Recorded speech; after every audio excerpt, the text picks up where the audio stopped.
First నేను వికారాబాద్లో డెంటల్లో treatment తీసుకున్నానండి. 6-7 month వరకు ట్రీట్మెంట్ ఇచ్చి పళ్ళు తీసేశారు. తీసి నేను స్మోక్ అలవాటు ఉంది, ఆ స్మోక్ మానేస్తే నేను పళ్ళు ఉంటాయి, లేకపోతే పళ్ళు ఊడిపోతాయి అని చెప్పి ఎండి గారు చెప్పారు నాకు.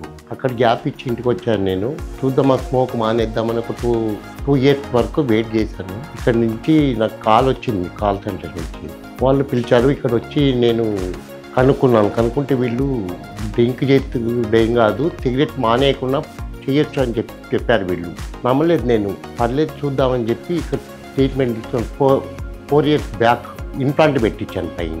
తర్వాత రీసెంట్గా మళ్ళీ కింది పెట్టించాను. నేను పాజిటివే కాదు, ఇంపాజిబుల్ పాజిటివ్ చేశారు వాళ్ళు నాకు. ఈ రోజు వరకు నాకు చాలా బాగుంది, ఎక్కడ ఇబ్బంది కలగలేదండి. అది ఇంపాజిబుల్ పాజిటివ్, డెంటల్ పాజిటివ్ చేసి నాకు దానివల్ల మా బ్రదర్కు పెట్టించాను, ఇంకో బ్రదర్కు పెట్టించాను ఇంప్లాంట్ మొత్తం. మా ఫ్యామిలీ ఇప్పుడు వచ్చిన మా మిస్సెస్ కూడా పెట్టించాను. ఇంతవరకు 1% ప్రాబ్లం కాలేదు. Thank you to dental.